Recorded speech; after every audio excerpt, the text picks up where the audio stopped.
राधे राधे प्रणाम। हम पूनम अपने YouTube चैनल पूनम सरिता संगीत में आप सबके तहे दिल से स्वागत करती हूँ। आज बहुत सुंदर सोना चांदी की महंगाई के ऊपर गीत लेके आई। एक गरीब आदमी कितना परेशान बा, जेकरे घरे 2-4 लड़की ही वो अपने बिटिया के शादी ब्याह कैसे करे, कैसे गहना गुड़िया बनवाए, बिना बनवाए न चले, बनवाए कैसे बनवाए, कितना समस्या बा ओकरे सामने। वो एक गरीबे आदमी समझ सकत है, जेकरे लगे पैसा बा वो एकर दर्द न समझ पाए। तो आप सब सुने और कैसे लगा कमेंट में ज़रूर बताइए। खूब सारा प्यार और आशीर्वाद बनाए रखी। वीडियो ज़्यादा से ज़्यादा शेयर करें। अगर आप सब चैनल पर नया हैं तो चैनल सब्सक्राइब जरूर करें। सोनवा के साथे साथे चांदी महंगाइल हो, अर कमर कर धन पायल बिचुआ कैसे बनवाई हो, अर कमर कर धन पायल बिचुआ कैसे बनवाई हो।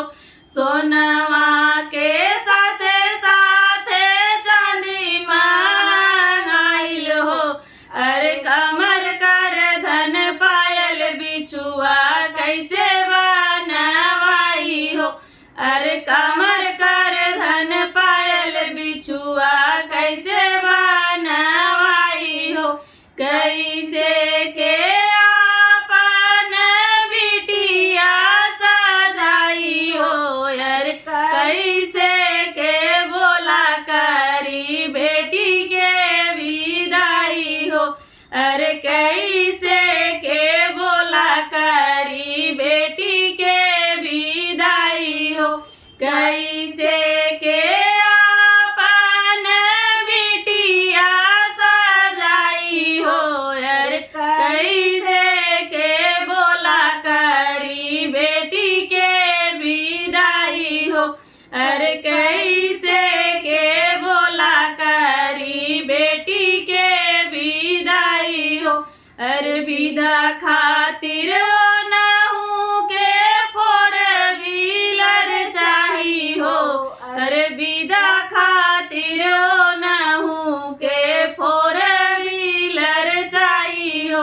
अरे हर चीज में बढ़ल जाता महंगाई हो, अरे हर चीज में बढ़ल जाता महंगाई हो।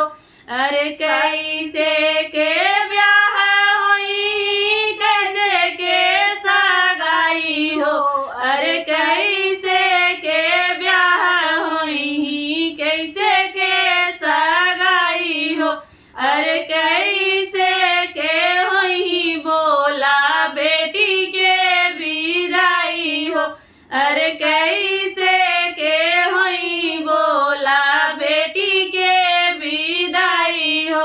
सोनवा के साथे साथे चांदी महंगाइल हो, अरे कमर कर धन पायल बिचुआ कैसे बनवाई हो, अरे कमर कर धन पायल बिचुआ कैसे